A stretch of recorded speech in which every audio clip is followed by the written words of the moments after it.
Look, first of all, you're absolutely right about the bravery of British pilots. We were effectively backfilling for the Americans in the operation we've been doing for many years now to suppress Daesh, ISIL in Iraq and Syria.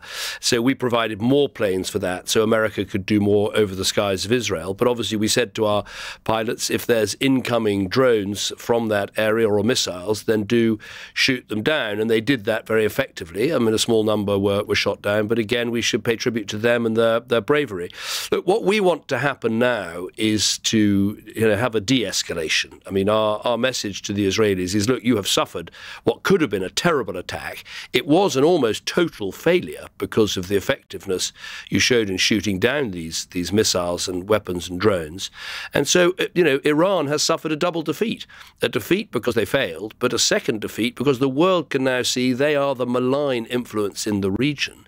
And so the best thing to do is to sort of, as Biden put it, take the win and focus now on Hamas and point out to the world that Hamas still hold those hostages, including British nationals. There's a deal on the table to release Palestinian prisoners in response for releasing some of the hostages and having a pause in fighting in Gaza. Take that deal. While it's hardly unexpected that the UK and the US were there to help with Israel, how significant is it that Jordan also put up jets and intelligence, I understand, was supplied by Saudi Arabia, Lord Cameron? I think you have to think from the Jordanian perspective as a neighbour of Israel and the occupied Palestinian territories. They're very concerned about, weapons and missiles and ordnance dropping into their country. And so they take action, quite rightly, as a sovereign independent country to keep their skies clear and their people safe. Clearly, the biggest part of this operation was the Israelis themselves and the defences they built up with Iron Dome over the years. The Americans said, we will give you ironclad backing to prevent you being attacked, and they did that, and Britain played. We shouldn't overstate our role, but neither should we understate it. Our forces are highly capable. Our partners in America asked us to assist, and that's what we did. Where are you on the Iranian view that this was only as a result of the bombing of the embassy in Damascus? Is that something that you've called out, Lord Cameron? Well, look, I think if you look at the scale of what Iran was trying to do, 110 ballistic missiles, 36 cruise missiles, 185 drones. It's sometimes portrayed, this attack, as a sort of drone swarm. But actually, the use of ballistic missiles in a state-on-state attack is a very significant move by Iran. Very dangerous, very reckless. Fortunately, it was an almost total failure. But I don't think it was justified in any way by reference to what happened in Damascus. But look, I think now the most important thing, the Israeli War Cabinet has been meeting. They have every right to respond, and you'd understand that as an Israeli citizen, you'd be thinking, my country came under attack, we must respond. We're asking them as their friends to think with head as well as heart, to be smart as well as tough, to recognise Iran has failed, and the best way to de-escalate this situation is not to attack back, but instead to focus on Hamas's failure to release the hostages and the failure to agree to a pause in the fighting in Gaza, because we badly need to get aid in there and get the hostages home. I will come back one last time to that question, though. If Israel was responsible for the bombing in Damascus, are you critical of that? Well, it's a matter for Israel. We haven't made a comment on it. The only thing I'd say is, why not comment, Lord Cameron? Well, I'll tell you why. Because if you look at what the Iranian Revolutionary Guard has done. They are the people that have been backing Hamas, who carried out the horrific October the 7th attack. They are the people who've been backing the Houthis, bombing ships in the Red Sea, irrespective of what country they come from. They are the people that back Hezbollah, launching missiles into Israel and causing, remember, there are about 100,000 people in the north of Israel who can't go to their homes because of Hezbollah. So can I understand Israel's frustration with the IRGC? Yes, I absolutely can. Do I think Iran's response with this state-on-state attack was justified? No, it wasn't. Unfortunately, it was an almost total failure. But it wasn't justified to bomb an embassy in Damascus, was it? As I say, I'm not getting into what Israel has or hasn't done. Can we talk a little bit about the IRGC here in the UK? The former Home Secretary, Suella Braverman, was on this show last week. She believes it become a proscribed organisation. My understanding is that Labour says the same. Where are you on that, Lord Cameron? Well, we recognise what a dangerous organisation it is. We have sanctioned it in its entirety. We put in place a whole sanctions regime before the end of last year to do more of this work. I keep this under review, but the police and our intelligence services say they have the powers already to deal with IRGC action either here or elsewhere. And I'd make this additional point, which is, look, I can't pretend that diplomatic relations between Britain and Iran are in a very good state. Of course they aren't. But nonetheless, having those diplomatic relations means that we can deliver a direct message to the Iranians, as I've done speaking to the Iranian foreign minister twice in the last 7 days. I don't have to ask my French counterpart or my German counterpart to sort of pass a message on behalf of Britain. I think it's in Britain's interests. It makes Britain stronger and more able if we're able to have those direct conversations and direct messages to the Iranians. And I think we should keep it that way. You and other leaders around the world are urging a de-escalation. You obviously know Prime Minister Netanyahu well, not just from now, but from many years before. Candidly, Lord Cameron, is he the type of man or leader who would back down? Isn't he one who wants to come striding out to the crease and knock everything for six? Well, he has a reputation, quite rightly, for being very tough and for caring very deeply about security. But there are times where we have to be smart as well as tough, where we have to use head as well as heart. And I think this is one of them. You know, the fact is Iran has suffered a failure.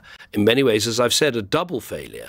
And so I think the best way to keep people in Israel safe is actually to recognize that an escalation now is not in anybody's interest, not in the interests of people in Israel. But I totally respect and understand how the Israeli system, they're an independent, proud sovereign nation. They'll want to meet, they'll want to discuss, they'll want to think about it. And it is their decision. And it is their right to respond should they want to. But I think the smart thing to do, as well as the tough thing to do, is to take this win, as it were, and focus back on Hamas in Gaza. If we look at these events, and particularly the events on the weekend, you've referenced twice now the issue of hostages. How confident are you? What intelligence do we have that they are still alive, Lord Cameron? Well, it's obviously a very difficult situation. They've been in this hideous captivity now for over half a year. And we know from some of the hostages that were released after just 45 days, I've met some of them, we know the terrible things that were being done to them and the terrible position they were put in. I think what I'd say now is that, you know, Israel has put an offer on the table, which is incredibly difficult for them. They are offering to open up their prisons and release, you know, dozens of prisoners per hostage released by Hamas. They're offering a pause in the fighting. These are very difficult decisions to make, but they've made them, and Hamas has rejected that offer. So anyone in any doubt who is responsible for keeping this conflict going, it's not Israel, it is Hamas, and the focus should be on them. Last couple of questions. Lord Cameron, we've talked about the need and the brilliance of the RAF in shooting down drones and missiles over Iraq and Syria. Why can't they do it over Ukraine? Well, it's a very good question. Look, we've done more than any other country, I think, individually to help the Ukrainians. We've trained 60,000 Ukrainian troops. We were the first to give them anti-tank weapons, long-range artillery and tanks. I think the difficulty with what you suggest is if you want to avoid an escalation in terms of a wider European war, I think the one thing you do need to avoid is NATO troops directly engaging Russian troops. That would be a danger of escalation. So I've said both here in the UK, but more importantly to all our allies around the world, is do everything you can to support Ukraine in terms of money, in terms of diplomacy, and crucially in terms of weapons.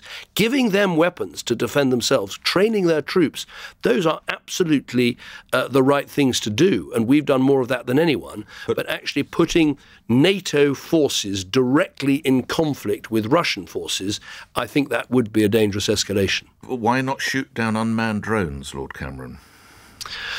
Well, we are doing everything we can to help Ukrainians shoot down unmanned drones, and that is what they've but we do it for Israel, but not Ukraine. To do.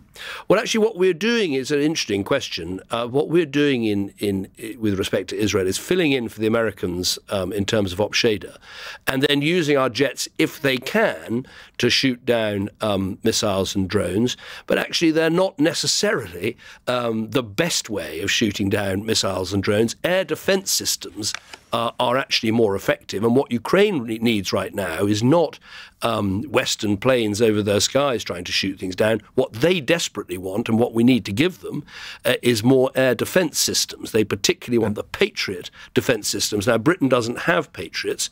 Other European countries do. Americans do. And I think there's actually quite interesting movement at the moment of more Patriot systems being sent to Ukraine. That's what they want. That's what they need. And that's what we should get them. Well, you've put in a shift trying to achieve that. You went over to the US to try and bring that about. But sadly, you didn't get to meet the Speaker, House Speaker, Mike Johnson. How frustrated were you, Lord Cameron? Oh, not at all, because I've met Mike Speaker Johnson on my last visit. I wasn't down to see him this time, and a meeting couldn't be arranged. But I met many very important people in Congress in terms of leaders of Republicans and Democrats in the respective houses. And also I had a very good meeting with former President Trump. And actually, I noted that over the weekend, or just before the weekend, Speaker Johnson met with President Trump. And obviously, it's American politics and one shouldn't get too involved. But it sounded to me as if they are now thinking about how to turn that money from America to Ukraine that's so vital, perhaps to turn it into a loan rather than a grant.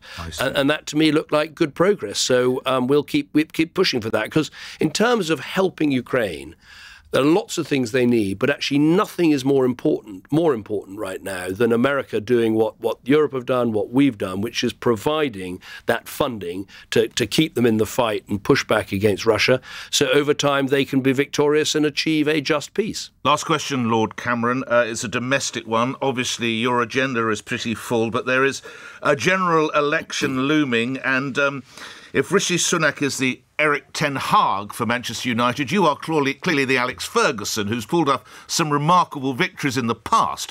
What advice would you give to the current manager? Well, I prefer to point to the example of Unai Emery for Villa yesterday, who looked like they were on a losing run against Arsenal, and in the last few minutes slotted in two. So anything is possible in football as in politics, and I will be doing everything I can to help Prime Minister Sunak. He's a very good boss to have. He's the brightest person in the room, a brain the size of a planet, works incredibly